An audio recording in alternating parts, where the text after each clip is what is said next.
بسم اللہ الرحمن الرحیم۔ السلام علیکم۔ پروگرام علم و حکمت میں خوش آمدید۔ میں ہوں محمد حسن الیاس۔ ناظرین کرام، اصول و مبادی غامدی صاحب کی فکر کی وہ جو بنیاد ہے، وہ جو سر رشتہ ہے جس سے پوری کی پوری فکر پھوٹی ہے اور ان کا ایک نظام فکر وجود پذیر ہوا ہے، اس کا مطالعہ کر رہے تھے۔ غامدی صاحب کی کتاب مقامات میں زیر بحث ہے۔ ہم یہ جاننے کی کوشش کر رہے ہیں کہ غامدی صاحب کے ڈسکورس میں قرآن مجید کی کیا حیثیت ہے، جب اس کو میزان، فرقان، حکم، مہیمن اور حق و باطل کے باب میں فیصلہ کن اتھارٹی سمجھا جاتا ہے، تو اس کے کیا چار ناگزیر لوازم ہیں، تقاضے ہیں۔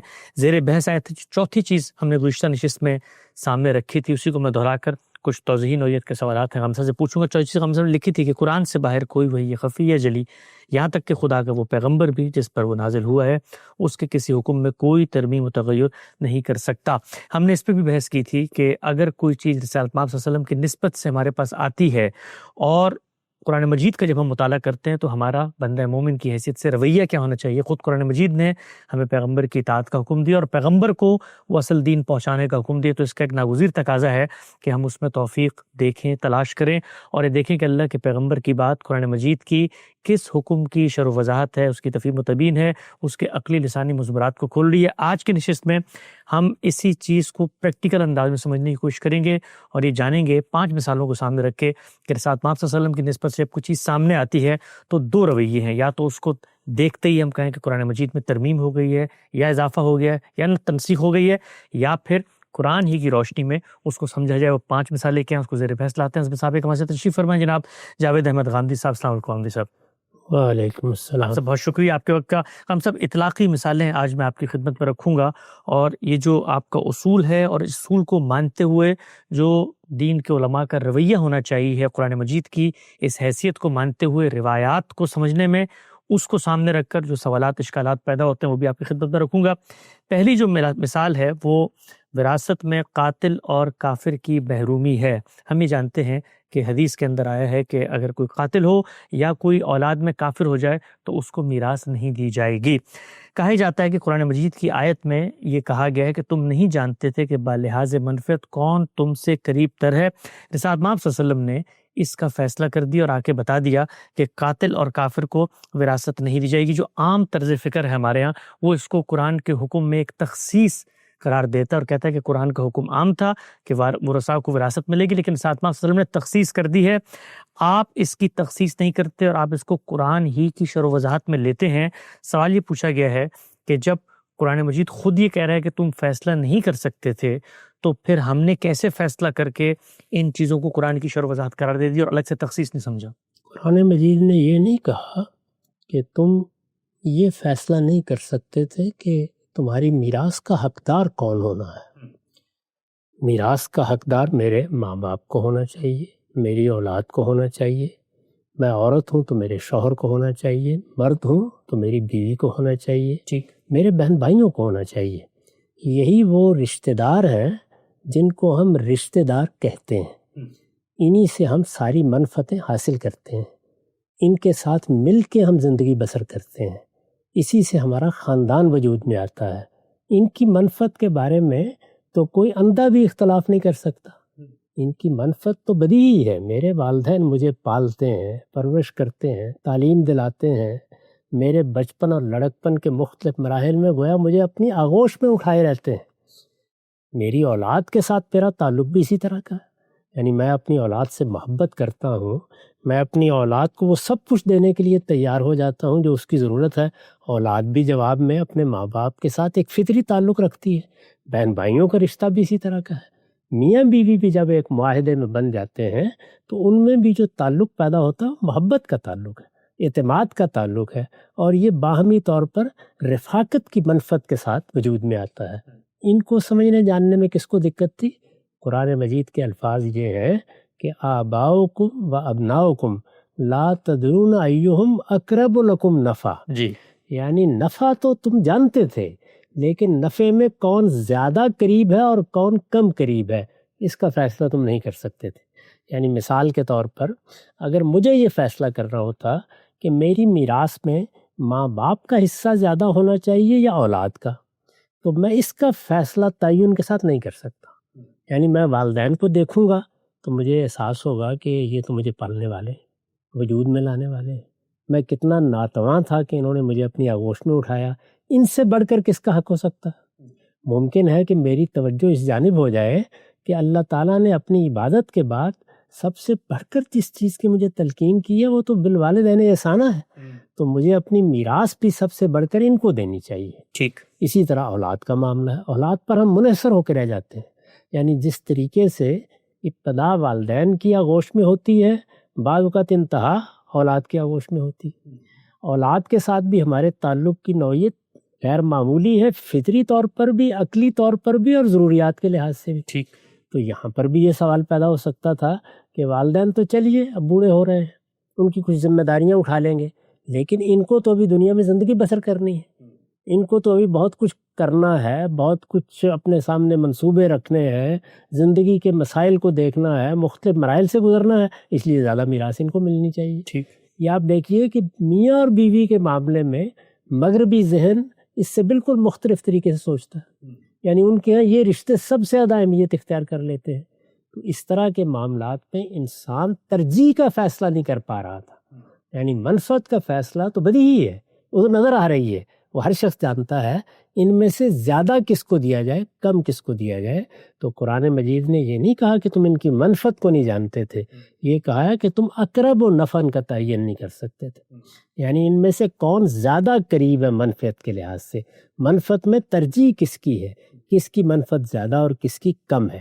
تو اس کا مطلب یہ ہے کہ منفعت کو ہم جان سکتے ہیں، اب جب جان سکتے ہیں تو اس کے انفقاق کو بھی جان سکتے ہیں، یعنی اب منفعت نہیں رہی۔ اگر میری اولاد نے میرا گریبان پکڑ لیا ہے، مجھے بڑھاپے میں باہر پھینک دیا ہے، اگر انہوں نے مجھے قتل تک کر دینے کی کوشش کی ہے، یا کسی نے بدبخت نے اپنے باپ کو یا ماں کو قتل ہی کر ڈالا ہے، آخر اس طرح کے واقعات پیش آتے رہتے ہیں، تو منفعت کہاں باقی رہی؟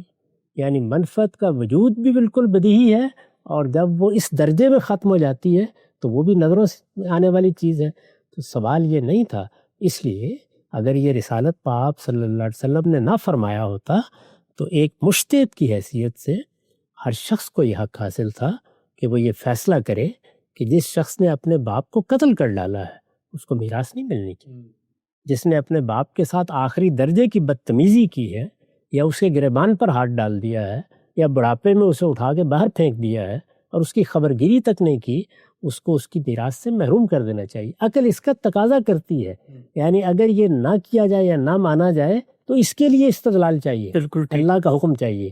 یہ اتنی بدیہی، اتنی واضح، اتنی صاف بات ہے، چنانچہ اسی کو سامنے رکھ کے رسالت پاک صلی اللہ علیہ وسلم نے یہ دونوں باتوں میں ہماری رہنمائی فرمائی، اور عقل جو تقاضا کر رہی تھی اس کو لفظوں میں بیان کر دیا، اس کو اپنا حکم بنا دیا کہ تم بالکل ٹھیک سمجھ رہے ہو، اگر کوئی قاتل ہے تو اسے مقتول کی میراث نہیں ملنی چاہیے۔ اسی طریقے سے اگر کسی شخص نے اپنا دین تبدیل کر لیا، وہ اللہ اور رسول کے مقابل میں آ کر کھڑا ہو گیا ہے، تو اس کو بھی اس سے محروم ہونا چاہیے۔ یہ رسالت مآب صلی اللہ علیہ وسلم نے ٹھیک قرآن مجید کے منشا کو سمجھ کر اس کا اطلاق فرمایا ہے، اور یہ ایسا اطلاق ہے کہ جس طرح کہ میں نے عرض کیا، اگر حضور نہ فرماتے تو کوئی مجتہد کر دیتا۔ ٹھیک، نقطہ بالکل واضح ہو گیا۔ اچھا ہم سب اس میں جو ایک بڑا دلچسپ نقطہ ہے وہ یہ کہ اللہ تعالیٰ قرآن مجید میں ایک چیز کا فیصلہ کر رہے ہیں، بتا رہے ہیں کہ کس ریشو سے کس وارث کو کتنا حصہ دیا جائے گا، اور ساتھ اس کا ریشنل بھی واضح کر رہے ہیں کہ یہ جو حصوں کی میں نے تقسیم کی ہے کہ والدین کو 1/6 ملے گا، یا بچوں کو ایسا، یا بچیوں کو ایسا، یہ تمہارے پاس کوئی ایسا پیمانہ نہیں تھا، کرائیٹیریا نہیں تھا کہ جس سے تم یہ تقسیم کر سکتے، لیکن اللہ نے اپنی تقسیم کا ریشنل بھی خود واضح کر دیا ہے کہ وہ منفعت ہے، اور منفعت ہوگی تبھی ان کو اس کی وراثت میں سے ترکہ بھی ملے گا۔ اب سوال یہ ہے کہ اگر ہم 1 منٹ کے لیے یہ مان لیں کہ اس روایت میں قرآن مجید کے اوپر ایک تخصیص عائد کر دی گئی ہے، تو پھر جو قرآن نے اصول بیان کیا تھا وہ اصول تو پھر ٹوٹ جاتا ہے اگر اس کو ہم نے اسپیسیفائی کر دیا ہے تو۔ یہ بالکل ایسے ہی ہے، قرآن مجید نے جو بات بیان کی ہے وہ اپنے عقلی اور لسانی مضمرات کے ساتھ ہے۔ یہ بات سمجھنی چاہیے کہ ہم جب گفتگو کرتے ہیں، ہم جب کلام کرتے ہیں، تو اس میں جو عقلی مضمرات ہوتے ہیں ان کو لفظوں میں بیان نہیں کیا جاتا، ان کو انسان خود سمجھتا ہے۔ قرآن مجید یہ بات نہ کہتا تو ہم استنباط کر کے بتاتے کہ ان لوگوں کو کیوں اللہ تعالیٰ نے وارث قرار دیا ہے، ہم بتاتے کہ والدین کے ساتھ ہمارا رشتہ کیا ہے، اولاد کے ساتھ رشتہ کیا ہے، بہن بھائی کس طرح سے ہمارے دست و بازو بنتے ہیں، میاں بیوی کا رشتہ کیا ہے، یہ وہ عقلی باتیں ہیں کہ جن کو سمجھنے میں کوئی دقت نہیں تھی۔ اللہ تعالیٰ نے انہی رشتوں کو اٹھایا ہے اور صرف یہ بتا دیا ہے کہ ان میں تقسیم کیسے ہونی ہے، یعنی ان میں کس کو زیادہ ملنا ہے، کس کو کم ملنا ہے۔ اس میں تخصیص کا کوئی سوال ہی نہیں ہے۔ اس کی وجہ یہ ہے کہ یہ چیز پہلے ہی مستثنا ہے، جہاں منفعت نہیں وہ مستثنا ہے۔ چنانچہ یہی وہ چیز ہے جس کو سامنے رکھ کر مسلمانوں کے علم میں یہ اصول قائم کیا گیا کہ الاحکام بالعلل، تمام احکام اپنے اس ریشنل پر مبنی ہوتے ہیں، یعنی ان کی کوئی بنیاد ہوتی ہے عقلی جس پر وہ دیے جاتے ہیں۔ اور اسی چیز کو اس طرح بیان کیا جاتا ہے کہ ان الحکم یدور مع العلہ وجودا وعدما، یعنی حکم جب بھی دیا جائے گا وہ اپنی علت کے ساتھ، اپنے ریشنل کے ساتھ ہوگا۔ اللہ تعالیٰ ہر جگہ یہ بات بیان کرتے ہیں۔ قرآن مجید کی آفاقیت یہی ہے کہ اس کے تمام احکام علت پر مبنی ہے، یعنی اس کا ایک ریشنل ہے جس پر وہ مبنی ہے، وہ پایا جائے گا تو حکم متعلق ہوگا، وہ نہیں پایا جائے گا تو نہیں متعلق ہوگا۔ تو یہ دو صورتیں چونکہ رسالت مآب کے زمانے میں بالکل سامنے آ گئیں، یعنی ایک یہ کہ کوئی اپنے ماں باپ کو قتل کر دے، اور دوسرے یہ کہ وہ اللہ کے پیغمبر کے مقابلے میں کھڑا ہو جائے، یہ وہ کفر ہے جو وہاں زیر بحث ہے۔ تو اس طرح کے کفر کے نتیجے میں منفعت ختم ہو جاتی ہے۔ اب دنیا میں ہم نے یہ فیصلہ کرنا ہوتا ہے کہ ان دو چیزوں کے علاوہ کیا کوئی اور صورت بھی ایسی ہو سکتی ہے، تو جب ہوگی تو ہم بھی حکم لگائیں۔ مثلا وہ ڈاکہ مار دے اپنی والد کے گھر پہ، اپنے والد کے گھر پر ڈاکہ ڈال دے، وہ کہیں کسی کے اوپر کوئی اس کی کسی کی عصمت پر ہاتھ ڈال دے، اس طرح کے سب واقعات پیش آتے رہتے ہیں۔ تو یہ واقعات جب بھی پیش آئیں گے اس موقع کے اوپر والد کو بھی حق ہے کہ وہ محروم کر دے، اور سوسائٹی بھی اس کا فیصلہ کر سکتی ہے جب معاملہ اتنا بدیہی ہو جائے۔ یہی وہ اصول ہے جو یہ بتاتا ہے کہ اللہ تعالیٰ کے احکام کتنی حکمت پر مبنی ہے، اور اس میں انسان کی عقل جو فتویٰ لگاتی ہے اس کو کس طرح ملحوظ رکھا گیا ہے۔ ٹھیک، نقطہ بالکل واضح ہو گیا۔ آگے بڑھاتے ہیں، ایک دوسری مثال میرے سامنے ہے، اور یہ روزہ توڑنے پر کفارے کی مثال ہے۔ حدیث میں روزے کی حالت میں بیوی سے اگر آپ ملاقات کر لیتے ہیں تو اس میں کفارے کا ایک حکم بیان ہوا ہے۔ یہ حکم قرآن مجید کے اندر زیر بحث نہیں ہے۔ آپ ہی فرماتے ہیں کہ رسالت پاک صلی اللہ علیہ وسلم نے جو اس موقع کے اوپر ایک بتایا ہے کہ آپ نے یہ کفارہ ادا کرنا ہے، وہ اصل میں زہار کا کفارہ ہے جو کہ قرآن میں زیر بحث ہے، اسی پر قیاس کیا گیا ہے۔ تو پوچھا یہ گیا ہے کہ اگر یہ واقعی قیاس ہے تو پھر زہار کے کفارے کے اندر تو ترتیب بھی لازمی تھی، اور اس میں تو تفصیلات میں وہ جو ترتیب تھی وہ پھر یہاں روزوں پر بھی منتقل ہونی چاہیے، لیکن رسالت پاک صلی اللہ علیہ وسلم نے کوئی ترتیب یہاں الگ سے تو نہیں بتائی۔ تو ہم یہ کیوں نہیں کہہ سکتے کہ یہ ایک مستقل بذات الگ حکم دے دیا گیا، آپ کیوں اس کو لازماً قرآن ہی کے بیان شدہ ایک کفارے کے اوپر قیاس قرار دیتے ہیں؟ رسالت مآب صلی اللہ علیہ وسلم نے حکم جس طریقے سے بیان فرمایا ہے اسی سے یہ بات واضح ہو جاتی۔ میں نے بتایا ہے کہ اس آدمی نے رسالت مآب صلی اللہ علیہ وسلم کی خدمت میں یہ عرض کیا کہ میں تو ایک روزہ نہیں نبھا سکا، آپ مجھے فرما رہے ہیں کہ میں اب 2 ماہ کے روزے رکھوں۔ جی، ظاہر ہے کہ 2 ماہ کے روزے جو آپ نے بیان فرمائے تھے وہ قرآن مجید میں اگر کسی اور چیز کے بارے میں بیان ہوا ہے تو وہ زہار ہی ہے۔ زہار سے ان کی مماثلت تو بالکل واضح ہے۔ آپ وہاں کوئی پورا قانونی حکم نہیں بیان فرما رہے ہیں، گویا اس سے یہ کہہ رہے ہیں کہ تم یہ 2 مہینے کے پھر روزے رکھو۔ جب اس نے اس کے جواب میں اپنی معذرت پیش کی تو رسالت پاک صلی اللہ علیہ وسلم نے دوسری چیزوں کی طرف توجہ دلائی۔ جی، وہ اس کے لیے بھی آمادہ نہیں ہوا تو آپ نے اس کو پابند نہیں کیا، مجبور نہیں کیا۔ تو اس سے یہ بات خود واضح ہو گئی کہ یہاں زہار پر قیاس کر کے کوئی کفارہ مقرر نہیں کیا جا اس رہا، میں سے انتخاب کی۔ بلکہ زہار پر قیاس کر کے رسول اللہ صلی اللہ علیہ وسلم اس سے یہ کہہ رہے ہیں کہ تم اپنے اوپر یہ کفارہ عائد کرو۔ اچھا، یعنی جس طریقے سے کوئی شخص آپ کے پاس آتا ہے، اس نے مثال کے طور پر دین کے کسی حکم کی خلاف ورزی کر دی ہے، اس کے لیے کوئی سزا دین میں مقرر نہیں ہے، لیکن آپ کہتے ہیں اس کو کہ بھائی تم نے یہ بڑا غلط کام کیا ہے۔ مثال کے طور پر بیوی کو ایک ہی وقت میں 3 طلاق دے دی ہے، یہ بڑی احمقانہ حرکت تم نے کی ہے۔ اگر تم یہ حرکت بار بار کرو گے تو یہ اللہ کے حکم کی خلاف ورزی ہے، اس وجہ سے اپنے اوپر کوئی جرمانہ عائد کرو، تم کچھ روزے رکھو، تم اپنے آپ کو کچھ سزا دو۔ کفارات کیا ہوتے ہیں؟ کفارے کا مطلب یہ ہے کہ انسان اپنے باطن کی طرف توجہ کر کے اپنے آپ کو کچھ سزا دیتا ہے کہ مجھے یہ کام نہیں کرنا چاہیے تھا۔ تو جن چیزوں میں اللہ تعالیٰ نے کفارے مقرر کر دیے ہیں وہاں تو ظاہر ہے اللہ کا حکم بن جاتے ہیں۔ یہاں رسالت پاک صلی اللہ علیہ وسلم کوئی کفارہ مقرر نہیں کر رہے ہیں، اس کو توجہ دلا رہے ہیں کہ تم نے اتنا بڑا جرم کیا ہے، جانتے بوجھتے روزہ توڑ دینا ایسا ہی جرم ہے جس طرح کے زہار کرنے والا اللہ کے حدود کی خلاف ورزی کر کے اپنی بیوی کو ماں قرار دے دیتا ہے۔ اتنا بڑا جرم ہے تو تم بھی اپنے اوپر پھر عائد کرو اس طرح کی چیز۔ یہ وہی بات ہے جیسے ہم کسی شخص کو کہتے ہیں کہ تم نے اگر ایک ہی وقت میں 3 طلاق دے دی ہے تو اب اپنے اس گناہ کا کوئی کفارہ ادا کرو۔ یہ کوئی کفارہ ادا کرو میں حضور ایک کفارے کی طرف اشارہ فرما رہے ہیں، گویا فرد کو کہہ رہے ہیں کہ تم خود اپنے لیے یہ سزا تجویز کرو۔ یہی وجہ ہے کہ جب اس نے ان میں سے کسی چیز کو بھی قبول نہیں کیا تو رخصت مل گئی، تو رخصت مل گئی، ورنہ تو رخصت نہیں ملنی چاہیے، کیونکہ اللہ تعالیٰ نے اپنے احکام کے بارے میں یہ بتایا ہے کہ لا یکلف اللہ نفسا الا وسعہا، یعنی اللہ تعالیٰ اپنے بندوں پر شریعت میں کوئی ایسا حکم عائد ہی نہیں کرتے جو اس کی حد وسع سے باہر ہو۔ تو پھر تو رسالت مآب صلی اللہ علیہ وسلم کو اس کے جواب میں یہ کہنا چاہیے تھا کہ اس میں عذر قابل قبول ہی نہیں ہے، تمہارے پاس کوئی اور راستہ نہیں ہے۔ آپ نے چونکہ ایسا نہیں کہا تو اس وجہ سے یہ کفارہ عائد کرنا نہیں ہے، بلکہ فرد کو یہ تلقین کرنا ہے کہ تم اپنے اوپر یہ کفارہ عائد کرو۔ اس نے اس کا تحمل نہیں کیا تو آپ نے اصرار بھی نہیں فرمایا۔ اس کی بنیاد پر میرے نزدیک یہاں کوئی کفارہ مقرر کرنے کا عمل سرے سے ہوا ہی نہیں۔ ٹھیک ہے، بالکل نقطہ واضح ہو گیا، آگے بڑھاتے ہیں۔ ایک تیسری مثال میرے سامنے ہے، روایت کے اندر آتا ہے کہ ساتھ آپ صلی اللہ علیہ وسلم نے کشتی والے درندوں اور چنگال والے پرندوں کے چیر پھاڑ جو کر دیتے ہیں ان کو کھانے سے منع فرمایا، ان کی حرمت کا بیان کیا ہے۔ کہا جاتا ہے کہ قرآن مجید میں جو حرمتیں زیر بحث ہیں وہ تو صرف 4 بیان ہوئی ہیں، حدیث میں جو چیز آئی ہے یہ ایک نئی چیز مستقل بذات اضافی چیز بیان کر رہی ہے۔ آپ اس کو بیان شریعت وحی کا دائرہ صرف بیان شریعت تک محدود رکھتے ہیں، یہ حدیث دراصل بیان فطرت کی فرع ہے۔ کہا گیا ہے کہ وحی کو اس طرح محدود کر دینا اور ایک نصی دلیل جو ہمارے سامنے آئی ہے اس کو الگ سے دین کے حکم کا ماخذ نہ ماننا، اس کی بنیاد کیا ہے؟ چونکہ قرآن مجید کے اندر جو حرمتوں کی بنیاد ہے اس کے اندر تو یہ چونکہ بیٹھ نہیں رہی تھی، پھر اب یہ کہا گیا بھئی یہ بیان فطرت ہے، تو اس طریقے سے تکلف کا سہارا لیا گیا ہے۔ تکلف کا کیا سوال ہے؟ یہ قرآن مجید کے صحیح نصوص کی وضاحت ہے۔ قرآن مجید نے کیا وہ 4 حرمتیں بیان کی ہیں؟ اس نے بتایا ہے کہ تمام طیبات حلال ہے، اس نے بتایا تمام خبائث حرام ہے۔ جی، یعنی کھانے پینے کی چیزوں کے بارے میں قرآن کا اصل فتویٰ یہ ہے کہ وہ چیزیں جو حلال و طیب ہیں تم صرف انہی کو کھا سکتے ہو۔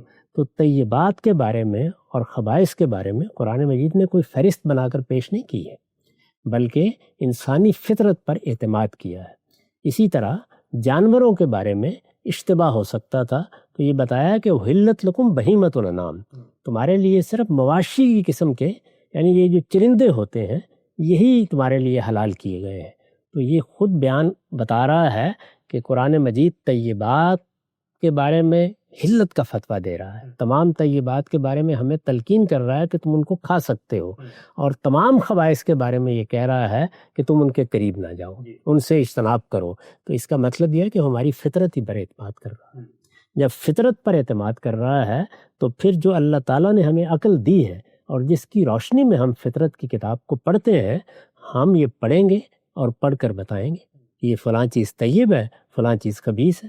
یہ ہزاروں چیزوں کے بارے میں فیصلہ کرنا پڑ جا سکتا ہے۔ تو رسالت مآب صلی اللہ علیہ وسلم نے بھی ایک موقع پر اسی فطرت کو بیان کیا ہے۔ یہ کہنا کیوں ضروری ہے؟ اس کی وجہ یہ ہے کہ جن 4 چیزوں کا ذکر کیا جا رہا ہے ان پر تو اللہ تعالیٰ نے انما داخل کر دیا، جی، انما حرم۔ جب ظاہر ہے کہ اللہ تعالیٰ نے انما داخل کر دیا ہے تو وہاں تو کوئی اب 5ویں چیز داخل ہی نہیں ہو سکتی۔ تو یہ متعین کرنا پڑے گا کہ یہ انما کس سلسلے میں آیا ہے۔ تو ہم نے متعین کر کے بتایا کھانے پینے کی چیزوں کہ یہاں در حقیقت وہ چیزیں زیر بحث ہیں جن چیزوں کو لوگوں نے طیبات خیال کر کے کہ یہ کھائی جا سکتی ہیں یہ سمجھ لیا تھا کہ یہ حرام نہیں ہو سکتی۔ یعنی یہ مشتبہات کا بیان ہے، اور مشتبہات کے بیان میں ظاہر ہے اللہ ہی کا حکم فیصلہ کر سکتا ہے۔ اس کو سمجھ لیجئے، یعنی اللہ تعالیٰ نے جو چیزیں ہمیں بتائی ہیں ان میں بعض چیزیں بالکل واضح ہوتا ہے کہ وہ حلال ہیں، حلال ہونی چاہیے، جی، بعض چیزیں واضح ہوتا ہے کہ حرام ہیں، وہ حرام ہونی چاہیے۔ اب مثال کے طور پر شراب پینا ہے، نشہ کرنا ہے، اسی طرح بدکاری ہے، اور بہت سی چیزیں وہ اخلاقی بھی اور وہ کھانے پینے کی چیزیں بھی وہ واضح ہوتی ہیں، حرام بھی واضح، حلال بھی واضح۔ اسی کو ایک حدیث میں بیان کیا گیا ہے کہ الحلال بین والحرام بین، یعنی بالکل واضح ہے۔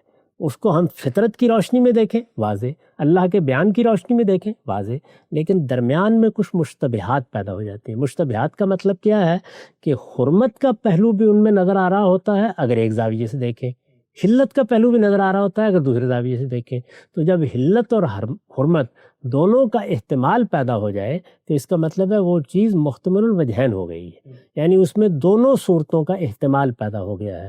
اس کو کوئی حرام بھی کہہ سکتا ہے، کوئی حلال کہنے پر بھی اصرار کر سکتا ہے. تو وہاں اب کیا کیا جائے؟ اگر تو ہمارے پاس اللہ تعالیٰ کی کوئی ہدایت نہیں ہے، اللہ کے پیغمبر کی طرف سے کوئی چیز نہیں ہے تو ہم خود فیصلہ کریں گے. اگر اللہ کے پیغمبر نے وہ فیصلہ کر دیا ہے تو وہ بیان شریعت ہے. یعنی گویا دو چیزوں میں جو احتمال تھا اس کو اللہ نے ختم کر دیا یا اس کے پیغمبر نے ختم کر دیا. پہلے اس میں احتمال ہونا ضروری ہے. ٹھیک، جب احتمال پیدا ہو گیا تو اللہ تعالیٰ کا فتویٰ آ گیا، اللہ تعالیٰ نے اس میں اپنا حکم بیان کر دیا. اس کو شریعت کہتے ہیں. یعنی اب اللہ نے تعین کر دیا، اللہ تعالیٰ نے فیصلہ سنا دیا. جو چیزیں ہماری فطرت میں موجود ہیں، عقل ان کو سمجھ سکتی ہے، ان کو اللہ تعالیٰ قرآن مجید میں بیان کرے وہ بیان فطرتی ہوگا. ان کو رسالت معاب بیان کرے بیان فطرتی ہوگا. چنانچہ یہ دیکھیے کہ اللہ تعالیٰ نے اخلاقیات کے مبادی قرآن میں بیان کیے ہیں. ان اللہ یامر بالعدل والاحسان وایتاء ذی القربی وینہی عن الفحشاء والمنکر والبغی. قرآن میں بیان کیا 6 چیزیں بیان کی ہیں. یعنی تمہیں اللہ تعالیٰ ہدایت کرتا ہے کہ عدل کیا کرو، احسان کا رویہ اختیار کیا کرو، اپنے رشتہ داروں پر خرچ کیا کرو.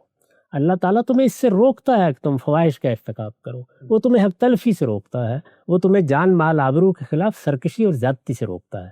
یہ جو باتیں بیان کی ہیں اللہ تعالیٰ نے، یہ کیا ہے؟ یہ شریعت کا بیان نہیں ہے، یہ بیان فطرت ہوتی ہے. یعنی انسانی فطرت بھی انہی چیزوں کو جانتی ہے، وہ بھی اسی کی شہادت دیتی ہے. میرا حادثہ اخلاقی بھی یہی کہتا ہے، لیکن میں شاید اس تعین کے ساتھ ان کو بیان نہ کر سکتا. تو اللہ کے پیغمبر نے بیان کیا یا اللہ تعالیٰ نے بیان کیا، دونوں صورتوں میں فطرت ہی کا بیان ہوگا. تو قرآن مجید میں فطرت کا بیان اور اس کی تاکید بھی ہوتی ہے، اور قرآن مجید میں شریعت کا بیان بھی ہوتی ہے. شریعت کا بیان وہ چیزیں ہوتی ہیں جن کو ہم اپنی عقل سے متعین نہیں کر سکتے. وہاں اللہ تعالیٰ کی طرف سے ایک فیصلہ کن بات کی ضرورت ہوتی ہے، اور عام طور وہ فیصلہ کن بات محتمل الوجہین چیزوں میں آتی ہے. یعنی جن میں کوئی اشتباہ پیدا ہو جاتا ہے. وہ چاروں چیزیں دیکھیے جن کو اللہ تعالیٰ نے بیان کیا ہے وہ ایسی ہیں. یعنی سب سے پہلے کیا چیز بیان کی ہے؟ تمہیں وہ جانور بتا دیے ہیں جو حلال ہیں. جی، وہ کیا ہیں؟ بھیڑ بکری حلال ہے. جی، گن کے بتا دیا ہے. وہی بھیڑ بکری مر گئی. تو اب ظاہر ہے کہ عقل فیصلہ نہیں کر پاتی کہ میں نے ذبح کیا اور مار دیا اور وہ اللہ کی لائی ہوئی قضا سے مر گئی. اب یہ سوال پیدا ہوتا ہے کہ وہ حرام کیسے ہو گئی؟ تو اس میں بتا دیا گیا کہ نہیں، حرمت ہے، اور پھر اس کی وجہ بتائی کیا ہے. یعنی چونکہ اس میں سے خون نہیں نکلا تو اس وجہ سے اللہ تعالیٰ نے فرمایا کہ ہم نے اس کو حرام کر دیا. خون کے بارے میں بتایا، یہ بتا دیا وہ خون کس میں تھا؟ اسی بکری میں تھا. جی ہاں. تو بظاہر تو آدمی استدلال کر سکتا تھا کہ خون بھی اسی کا حصہ ہے، ہڈیاں اور گوشت بھی اسی کا حصہ ہے، وہ سب چیزیں جائز ہیں کھانی، تو یہ میرے لیے ممنوع کیوں ہے؟ تو اللہ تعالیٰ نے اس پہ اپنا فتویٰ دیا. تو یہاں بھی دیکھیے چیز محتمل الوجہین ہو گئی ہے. اسی طرح کا معاملہ اگر آپ دیکھیں تو سور کے معاملے میں، خنزیر کے معاملے میں ہوا. اس میں چونکہ دونوں چیزوں کے خصائص مل گئے ہیں، یعنی وہ جانور جو کھانے کے ہیں ان کے خصائص بھی اس میں ہیں اور درندوں کے خصائص بھی ہیں. تو دونوں میں اشتباہ پیدا ہوا کہ درندگی کے پہلو کو ملحوظ رکھا جائے یا چرندہ ہونے کی بنیاد پر. تو اللہ تعالیٰ نے وہاں بھی اپنا فتویٰ دے دیا. اسی طرح سے کسی شخص نے بھیڑ کو، بکری کو ذبح کیا اور کسی غیر اللہ کے نام پہ ذبح کر دیا. تو بھیڑ بکری تو وہی ہے، تو کیا محض غیر اللہ کا نام لینے کے نتیجے میں حرام ہو جائے گی؟ میں یا آپ اس کا فیصلہ نہیں کر سکتے تھے، اللہ تعالیٰ نے فیصلہ فرمایا. تو اس پر انما داخل کر کے اللہ تعالیٰ نے یہ ہدایت فرمائی کہ یہ 4 چیزیں ہیں جو ان چیزوں میں سے ہم نے حرام قرار دے دی ہیں جن کو تم طیبات سمجھ کر کھا سکتے تھے. یہ ہے مدعا. تو اس میں بیان فطرت قرآن مجید میں بھی ہوتا ہے، روایت میں بھی ہوتا ہے. اس میں روایت کا کوئی تعلق پیدا کرنا زیر بحث ہی نہیں ہے، بلکہ اللہ تعالیٰ کی پوری ہدایت جو قرآن میں بیان ہوئی ہے یا کسی اور جگہ بیان ہوئی ہے اس کے بارے میں یہ بتانا ہے کہ اس میں فطرت کا بیان بھی ہوتا ہے اور اس میں اللہ تعالیٰ کی شریعت بھی. نقطہ بالکل واضح ہو گیا 2 اور 2 4 کی طرح کہ یہاں پر بھی حدیث کوئی الگ سے شریعت کا نیا حکم نہیں بیان کر رہی. جو کچھ خود شریعت نے محتمل الوجہین صورتوں میں شریعت بیان کی ہے وہ مبنی کس چیز پر ہے؟ اسی بیان فطرت پر ہے. اسی کا اظہار ان روایتوں میں بھی ہو رہا ہے. آگے بڑھاتے ہیں سلسلہ گفتگو کو. اچھا ہم صاحب ایک اور مثال میرے سامنے ہے، یہ ملت ابراہیمی اور سنت کے تصور سے متعلق ہے. قرآن مجید میں کہا گیا واتبع ملت ابراہیم حنیفہ. آپ نے اس آیت کو سنت کے اجرا کے پس منظر میں لیا ہے. ناقدین یہ کہتے ہیں جیسے ختنہ اور باقی عملی عبادات ہیں اس کا ماخذ کہتے ہیں کہ یہ آیت قرار دی ہے. تو پوچھا جاتا ہے کہ اس آیت کا سیاق تو توحید اور شرک کی نفی ہے نہ کہ عملی سنتوں کی تفسیر. اسے سنت کا ماخذ بنانا ایک غیر فطری تطبیق محسوس ہوتی ہے. یعنی ساتھ آپ صلی اللہ علیہ وسلم نے ہمیں بہت ساری چیزیں دی ہیں لیکن اس کی اصل قرآن مجید میں ہم دریافت کرتے ہیں تو کہتے ہیں بھئی یہ آیت ہے، اللہ تعالیٰ نے یہ کہا تھا کہ ملت ابراہیمی کی پیروی کرو. تو آیت تو شرک اور توحید کے پس منظر میں ہے، اس کے اندر سے یہ ساری عبادات یہ سب چیزیں ان کے اجرا کا حکم کیسے برآمد کر لیا جائے؟ یہ آیت نکال لیجئے، اس کو اس کے سیاق و سباق میں پڑھ کے دیکھ لیجئے. یہ وہاں آئی ہی شریعت کے سیاق میں. اچھا، توحید اور شرک کا سیاق وہاں زیر بحث ہی نہیں ہے، مشرکانہ توہمات کا سیاق ہے. میں آپ کو وہ حصہ پڑھ کے سنا دیتا ہوں. جی ہمارے ہاں بالعموم لوگ یہ دیکھتے ہی نہیں ہے کہ آیت کہاں ہے، اس کے پیچھے کیا ہے، اس کے آگے کیا ہے. ذرا سنیے، میں اس کا ترجمہ پڑھ دیتا ہوں. فرمایا سو ان کے اس انجام سے سبق لو اور اللہ نے جو حلال اور پاکیزہ چیزیں تمہیں دے رکھی ہیں انہیں کھاؤ اور اللہ کی نعمت کا شکر ادا کرو. اگر تم اسی کی پرستش کرتے ہو، اس نے تو تم پر صرف مردار اور خون اور سور کا گوشت اور غیر اللہ کے نام کا ذبیحہ حرام ٹھہرایا ہے. اس پر بھی جو مجبور ہو جائے، اس طرح کے نہ چاہنے والا ہو نہ حد سے بڑھنے والا، تو اس پر کچھ گناہ نہیں. یہ دیکھیے شریعت سے بات شروع ہوئی، اس لیے کہ اللہ بخشنے والا ہے، اس کی شفقت ابدی ہے. تم اپنی زبانوں کے گھڑے ہوئے جھوٹ کی بنا پر یہ نہ کہو کہ یہ حلال ہے اور یہ حرام ہے کہ اس طرح اللہ پر جھوٹ باندھنے لگو. یاد رکھو جو لوگ اللہ پر جھوٹ باندھیں گے وہ ہرگز فلاح نہ پائیں گے. یہ چند روزہ عیش ہے اور اس کے بعد ایک دردناک عذاب ان کا منتظر ہے. اور جو یہودی ہیں ان پر بھی ہم نے وہی چیزیں حرام کی تھیں جو اوپر اس سے پہلے ہم تمہیں بتا چکے ہیں. اس کے علاوہ جو کچھ ہے وہ ہم نے ان پر کوئی ظلم نہیں کیا بلکہ وہ خود اپنے اوپر ظلم کرتے رہے ہیں. پھر ان کے لیے جو جذبات سے مغلوب ہو کر برائی کر بیٹھیں پھر اس کے بعد توبہ کریں اور اپنی اصلاح کر لیں تو اس کے بعد اے پیغمبر تیرا پروردگار، اس میں کوئی شبہ نہیں کہ تیرا پروردگار بڑا ہی بخشنے والا ہے، اس کی شفقت ابدی ہے. اپنے اوہام کو یہ ابراہیم کی طرف منسوب نہ کرے. اور یہاں سے یعنی یہ گویا اوہام ہیں جن میں وہ مبتلا ہوئے ہیں. انہوں نے مشرکانہ توہمات کے تحت چیزوں کو حلال حرام کرنا شروع کر دیا ہے. اس پر تنبیہ کر کے، اس کا ذکر کر کے فرمایا اپنے اوہام کو یہ ابراہیم کی طرف منسوب نہ کریں. حقیقت یہ ہے کہ ابراہیم اپنی جگہ ایک الگ امت تھا، اللہ کا فرما بردار اور یکسو، اور وہ مشرکوں میں سے نہیں تھا. وہ اس کی نعمتوں کا شکر ادا کرنے والا تھا. اللہ نے اس کو برگزیدہ کیا اور اس کی رہنمائی ایک سیدھی راہ کی طرف فرمائی تھی. ہم نے اس کو دنیا میں بھی بھلائی عطا کی اور آخرت میں بھی وہ یقیناً صالحین میں سے ہوگا. پھر یہی وجہ ہے کہ ہم نے تمہاری طرف وحی کی کہ اسی ابراہیم کے طریقے کی پیروی کرو جو بالکل یکسو تھا اور مشرکوں میں سے نہیں تھا. یہ ہے پوری بات. ٹھیک، یعنی اللہ تعالیٰ نے بتایا کہ نہ ابراہیم نے کبھی شرک کیا تھا، نہ کبھی وہ ان توہمات میں مبتلا ہوا تھا، نہ اس نے اپنی طرف سے کبھی چیزوں کو حلال اور حرام ٹھہرایا تھا. یہ شریعت جو تم بنا رہے ہو تمہاری بنائی ہوئی ہے، یہ ابراہیم کی شریعت نہیں ہے. ہم نے ابراہیم کی پیروی کا حکم دیا ہے اور اس طرح دیا ہے کہ ہمارا پیغمبر اب اسی دین کو زندہ کرے گا جو ابراہیم لے کے آیا تھا.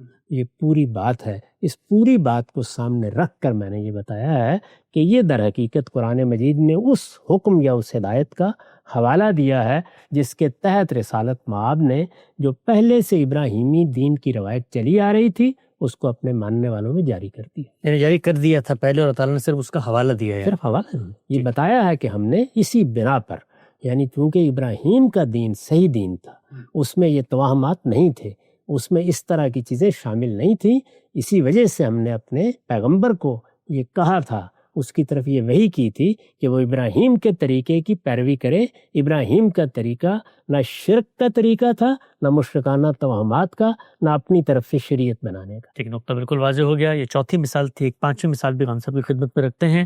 ہم سب سنت اور قرآن میں تقسیم کے پس منظر میں بات کی جاتی ہے کہ بعض احکام کو آپ قرآن سے انیشیٹڈ اور بعض کو سنت سے انیشیٹڈ مانتے ہیں. سوال یہ پوچھا جاتا ہے کہ اس تقسیم کا شرعی یا تاریخی معیار کیا ہے؟ اگر نکاح، حج، طلاق سب حضرت ابراہیم کے زمانے سے چلے آ رہے تھے تو کچھ قرآن انیشیٹ کرتا ہوا ہمیں نظر آتا ہے. یہاں پر طلاق کے احکامات دیتا ہے, نکاح کے بارے میں بتاتا ہے اور چیزیں. اسی تناظر میں سوال یہ کیا جاتا ہے کہ خواتین کی ناپاکی کے ایام میں نماز کی مکمل معافی یہ صرف سنت جاریہ سے ثابت ہے, تو پھر چھوٹی رخصتیں قرآن میں کیوں بیان کی گئی ہیں؟ ہمیں قرآن مجید کے اندر بھی رخصتیں بیان نظر آتی ہیں, خود نماز کے باب میں بتا دیا ہے کہ تم پر قصر میں کوئی پرابلم نہیں ہے. تو اگر یہ جاری تھیں تو ان کی جو ڈیٹیلز ہیں وہ پھر قرآن مجید میں کیوں آتی ہیں زیر بحث؟ یہ بڑی سادہ سی بات ہے. یعنی پہلے سے کیا موجود تھا؟ ظاہر ہے جو پہلے سے موجود تھا اسی سے رسول اللہ متعارف ہوں گے. جی. اگر کسی چیز میں کوئی بدعت داخل ہو گئی ہے, کوئی چیز اپنی صحیح شکل میں باقی نہیں رہی, لوگوں نے اس کو بگاڑ دیا ہے, تو اس کی تجدید کی جائے گی, اس کی اصلاح کی جائے گی. جی. اگر اس کو زندہ کرنا مقصود ہے تو بتایا جائے گا وہ کیا چیز ہے. تو قرآن مجید اس اصول پر بات نہیں کر رہا کہ یہ اصل ہے اور یہ فرع ہے, وہ اس پر بات کر رہا ہے کہ وہ کیا چیزیں ہیں جو پہلے سے معروف ہیں. مثلا نماز ہے, مثال کے طور پر روزہ ہے, مثال کے طور پر حج ہے, عمرہ ہے. عرب ان سے واقف تھے, بہت اچھی طرح جانتے تھے. ان سب چیزوں کے لیے الفاظ ان کی زبان میں موجود تھے, ان کے مصداق سے وہ واقف تھے. پھر صرف اتنا ہی نہیں ہے, قرآن نے ان میں سے ہر ایک کی تاریخ سنائی ہے. یعنی یہ تاریخ ہم نے کہیں المفصل فی تاریخ العرب قبل الاسلام میں نہیں پڑھی, یہ خود قرآن میں بیان ہوئی ہے. نماز کی پوری تاریخ قرآن میں بیان ہوئی ہے, ہم نے اس کا حکم کب دیا, کس کس پیغمبر کو دیا. روزے کی تاریخ بیان ہوئی ہے, وہ تو جہاں روزے کا ذکر ہوا ہے وہاں پہلا جملہ یہی ہے, کتب علیکم الصیام کما کتب علی الذین من قبلکم. اسی طرح حج و عمرہ کی پوری تاریخ, یعنی سیدنا ابراہیم نے کب یہاں آباد کیا تھا, وہ واقعہ کیا ہوا تھا, پھر کس طرح سے گھر کی تعمیر نو کی گئی تھی, وہ سب کچھ بیان کر کے پھر یہاں تک بتایا ہے کہ پھر ابراہیم سے ہم نے کہا کہ اب تم اعلان کرو کہ لوگ اس گھر کا حج کرنے کے لیے آئے, اس کا عمرہ کرنے کے لیے آئے. تو یہ تاریخ خود قرآن مجید میں بیان ہوئی ہے. اس وجہ سے یہ جو پوچھا گیا ہے کہ وہ نص کیا ہے, تو ذرا تدبر سے قرآن کو پڑھ لیجئے. ایک ایک چیز کے بارے میں خود قرآن بیان کر رہا ہے کہ اس کی تاریخ کیا رہی ہے, یہ کب سے شروع ہوئی ہے. تو یہ چیز ہے جس کو سامنے رکھ کر پھر دیکھا جاتا ہے کہ قرآن مجید کسی چیز کا ابتدائی حکم دے رہا ہے یا اس کی تاکید کر رہا ہے, اس کے بارے میں توجہ دلا رہا ہے. چنانچہ قرآن کو پڑھ کے دیکھ لیجئے, اس میں آپ کو کسی جگہ نماز کے لیے کوئی ابتدائی حکم نہیں ملے گا, روزے کے لیے کوئی ابتدائی حکم نہیں ملے گا, آپ کو زکوٰۃ کے لیے کوئی ابتدائی حکم نہیں ملے گا, آپ کو اسی طرح حج و عمرہ کے لیے کوئی ابتدائی حکم نہیں ملے گا. وہ خالی ہے ان سب چیزوں سے. جب وہ ان سب چیزوں سے خالی ہے تو پھر ظاہر ہے کہ جو آدمی تدبر کرے گا اس پر واضح ہو جائے گا کہ یہ قرآن تاکید کر رہا ہے, کسی موقع پر توجہ دلا رہا ہے. جیسے ہم توجہ دلاتے ہیں, روز کہتے ہیں, اپنے بچوں سے کہتے ہیں, لوگوں سے کہتے ہیں نماز کا اہتمام کرو. یہ ابتدائی حکم نہیں بیان ہو رہا ہوتا, بلکہ پہلے سے موجود معروف نماز کے بارے میں تاکید کی جا رہی ہوتی ہے. تو قرآن ان چیزوں کی کبھی تاکید کرتا ہے, کبھی تذکیر کرتا ہے, کبھی توجہ دلاتا ہے, کبھی ان سے انحراف کرنے والوں کو تنبیہ کرتا ہے, کبھی ان کے نتائج بیان کرتا ہے. وہ کسی جگہ ان کا ابتدائی حکم بیان نہیں کرتا. یہ قرآن مجید کو تدبر سے پڑھنے کے بعد قرآن کے ہر طالب علم پر 2 اور 2 4 کی طرح واضح ہو جاتا ہے. اس کے بعد ظاہر ہے کہ وہ چیزیں رہ جاتی ہیں جن سے متعلق کسی وضاحت کی ضرورت ہے, وہ چھوٹی ہوں یا بڑی, اس کو قرآن ہی واضح کرے گا. اس میں یہ اصول نہیں ہے کہ کوئی اصل ہے جو قرآن نے بیان کرنی ہے اور کوئی فرع ہے جو کسی اور نے بیان کرنی ہے, نہیں, بلکہ یہ کہ کس چیز کی ضرورت پڑ گئی ہے, کون سی چیز ہے جس کو واضح کرنا ناگزیر ہو گیا ہے.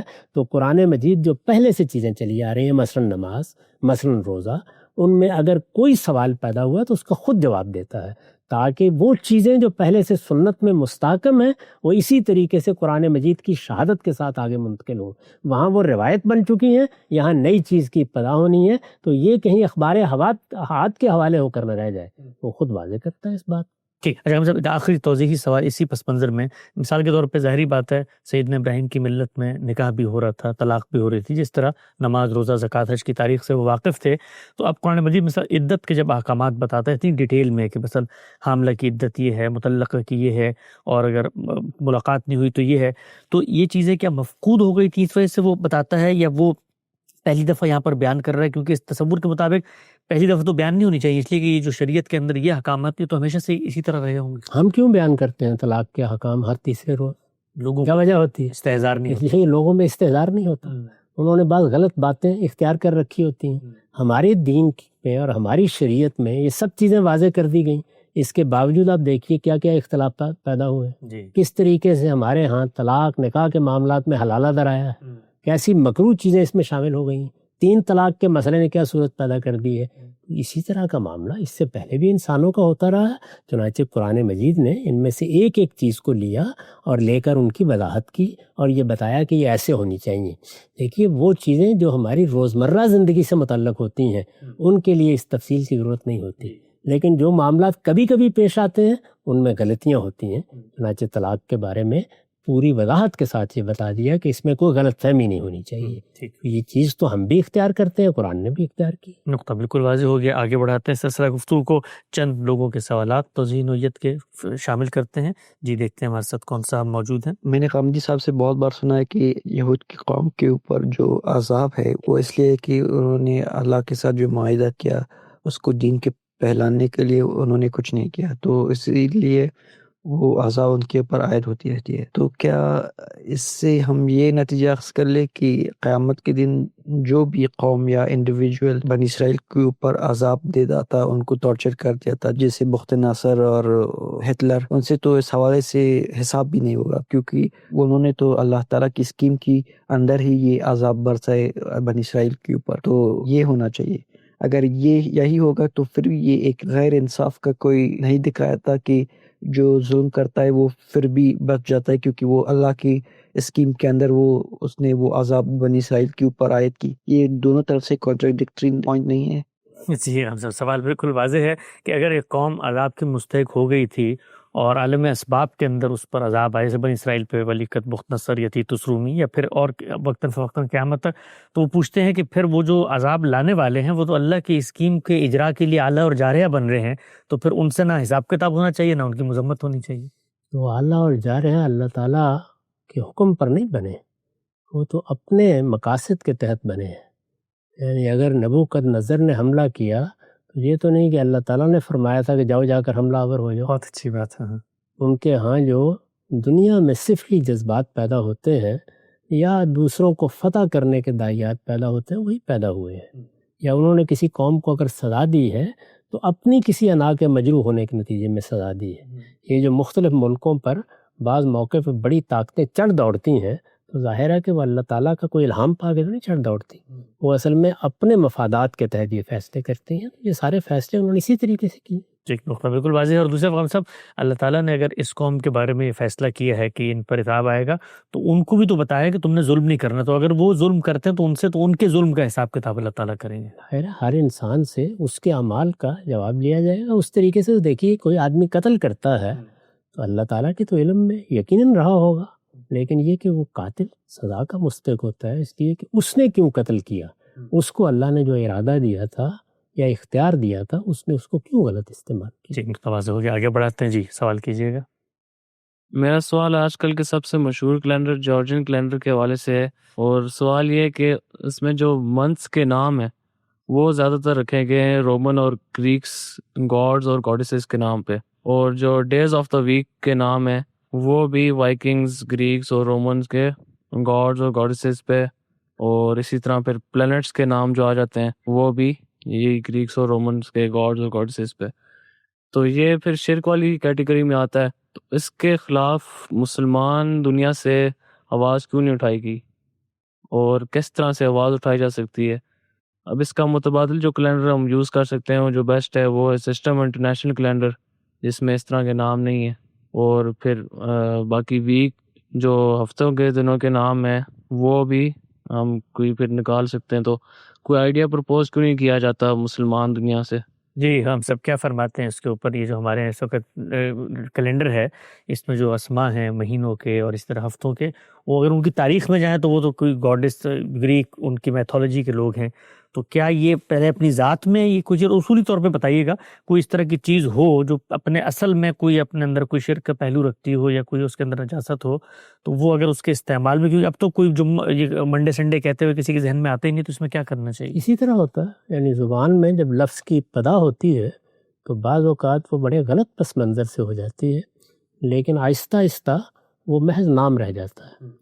کہنے کو تو ہم تحقیق کریں تو بتا سکتے ہیں کہ یہ زمین کا نام ارض کیوں رکھا گیا ہے، بتا سکتے ہیں آسمان کا نام سما کیوں رکھا گیا ہے، لیکن اب یہ نام بن چکے ہیں. تو یہی صورتحال مہینوں کے ناموں کی ہے، ہفتے کے دنوں کے ناموں کی ہے. یہ اب نام بن چکے ہیں، اور جب نام بن جاتے ہیں تو پھر تاریخ کی طرف کسی کی نگاہ نہیں رہتی، اس وجہ سے وہ استعمال ہوتے ہیں۔